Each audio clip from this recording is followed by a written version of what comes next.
Okay, in this video, I am going to give a lot of how I view the world, and I'm going to explain why.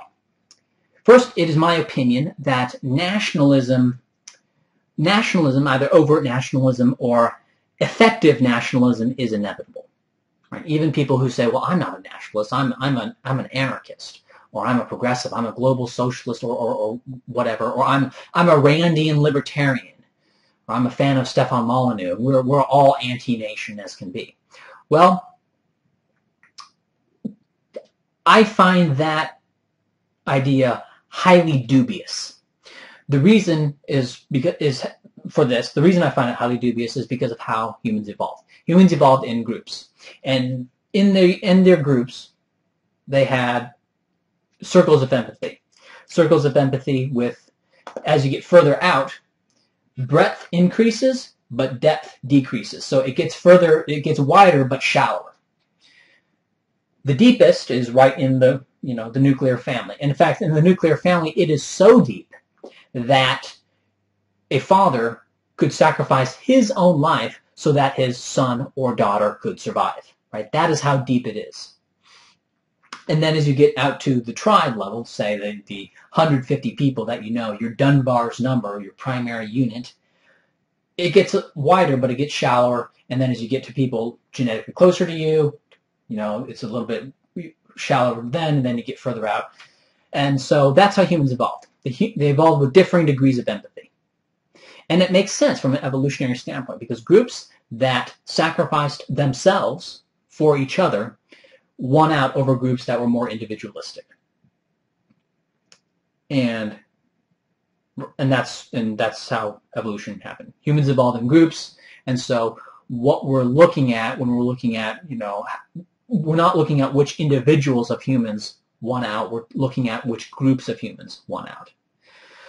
And of course there are certain individualistic dynamics, like some people can get ahead by benefiting their own reproductive success while bringing down the value of the group, but a group can only handle so many of those, so it gets a little bit complicated. But the big picture is collective action. The big picture is that altruistic within the group wins out over individualism within the group as an overall strategy, exceptions aside.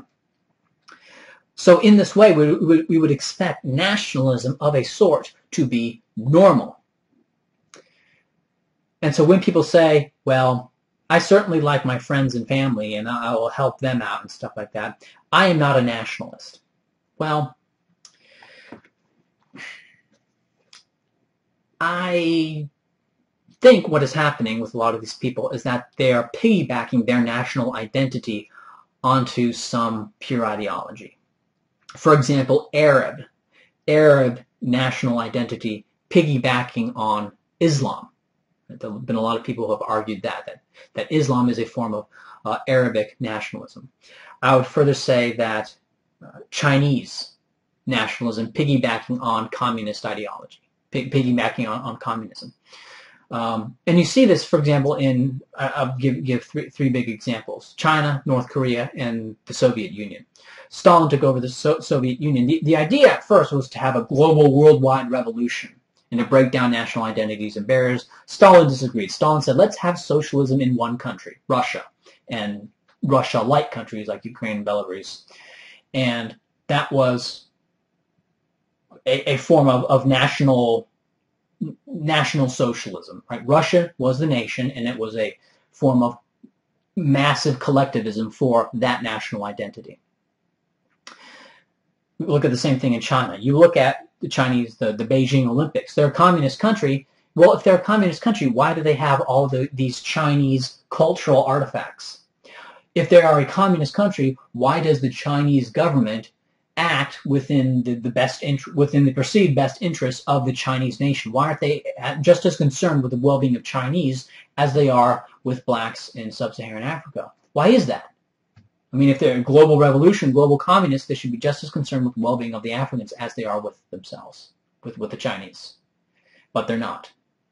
Look at a similar thing with North Korea and Juche ideology. In fact, it started off with references to communism. I believe now the North Korean constitution makes no references to Marx or communism or any global revolution.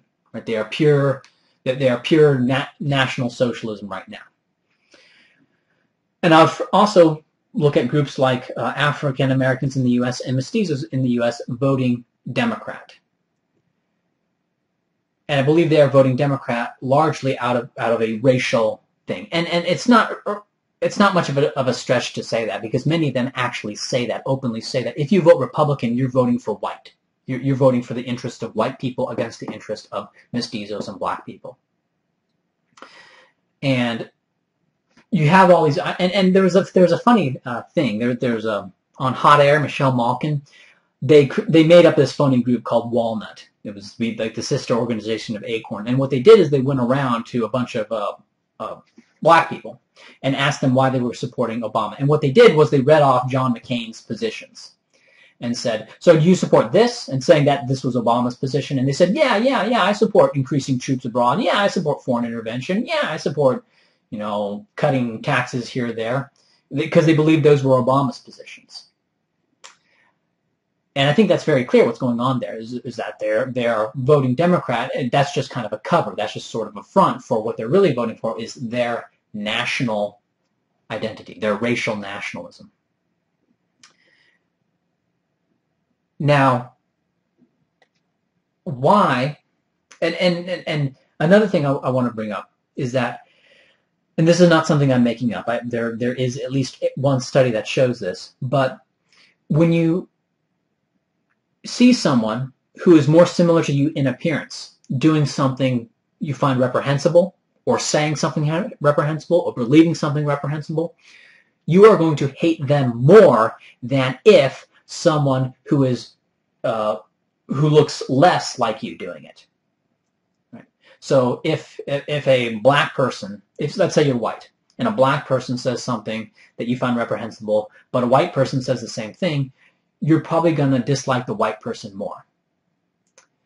And this explains a peculiar phenomenon that a lot of people have pointed out. They're going, well, you, Mr. Super Liberal Progressive, whatever, you seem to harbor all this hatred on the Christian right, and you blow the Westboro Baptist Church, which is like 20 people, you blow them way out of proportion and try to pretend that they're representative of something really big. But you're curiously not silent, but certainly more muted when talking about Islamic conservatism. And in fact, there was a person who I was talking to. She calls herself a feminist and a Marxist. She was talking about how she even went so far as to say, well, I don't really care much about Muslim conservatism because that's their culture. That's their thing. And that's so clear. That's crystal clear what's going on. The reason that you don't dislike it as much when a black person or a mestizo or an Arab does something that you find reprehensible, but you find it reprehensible when the Christian conservative does it, is because the Christian conservative is white like you. And so they're a traitor. And it is a universal phenomenon that traitors are treated much more harshly than are genuine outgroups. I believe traitors are not covered by the Geneva Convention, and in the U.S., traitors are killed, whereas enemy combatants, if they surrender, they're given quarter. If a traitor surrenders, he's dead, he's done. And this makes sense from an evolutionary standpoint, because if within your group there's someone who is pretending to be like you, but then is actually working in the interest of some other group, you're going to hate him a lot more than the person serving the interest of the other group. And it's good to be suspicious of that, and it's good to weed that out, because they can do more damage from the inside than from the outside. Okay? And so this increased hatred of a traitor, more than just a straight up external threat, that makes sense. That fits in evolutionary logic. Now, I know when coming up with evolutionary explanations of traits that exist today, I am weaving a lot of just so stories, right? Yeah, that's just so. You happen to explain what happens, good for you. It's not too difficult to come up with a theory that explains observed reality. Okay? But it explains it pretty well. It creates a theory that says why people who identify as social democrats hate Christian conservatives more than they hate Muslims. And I think that's the biggest thing, because that's kind of an obvious disconnect. But I would say to a lesser degree, you have the same thing going on with people who call themselves conservatives. And people who call themselves libertarians. They're overwhelmingly white. And so I believe conservatism and libertarianism is a form of crypto-white identity. And I don't know if there has been something like Walnut going up to a bunch of conservatives, reading off Barack Obama's positions and ascribing them to Romney.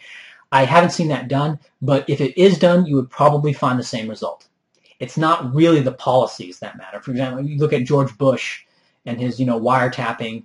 When George Bush was in office, the conservatives didn't care. The liberals were all breathless with rage about it. Now we have CISPA, and now we have, legalized drone strikes and legalized, execution without trial. And it's all the conservatives who are up in arms about it. Okay? Which tells me, and so it's completely inconsistent, which tells me that all this ideology stuff, it's just a front for what's really going on, which is national identities being at each other. And amongst white people, you have two national identities. You have the conservative white national identity and the liberal white national identity. So, and both sides, the conservatives and the liberals, see the other side as traitors. And so a conservative typically hates a liberal white person more than they hate, a black person who votes Democrat. Black person, black nationalist. They tend to not dislike the black person as much because the black person is just an outgroup, right? He's just doing what his tribe thing. And so in an evolutionary sense, that's not as much of a threat as the traitor. So that's just my belief of what's going on. I think it would be the United States and the world would be much better off if they recognized nations for what they are and figured out what the nations are and stopped demonizing nationalism or imagining that it can go away. I see this anti-nationalism as almost a religious thing. In religion, they have, they countenance against lust, they countenance against sloth, they countenance against gluttony, they countenance against envy and avarice. And basically they're countenancing against things that humans naturally do. They're countenancing against biology. And so it was an endless struggle against biology. When you endlessly struggle against the 7 deadly sins, you're struggling against biology. And I believe you're doing the same exact thing when you struggle against nationalism. What you can do is you can put a lid on it, and you can suppress the symptoms. You can suppress the effects of it. You can suppress its expression. But ultimately, you can never get rid of it because it's something hardwired. It's something biological. It's something real. Nationalism is everywhere. And things that purport to be purely ideological movements are very often just, I would say most of the time, in my opinion, most of the time, they're simply national identities piggybacking on some ideological front.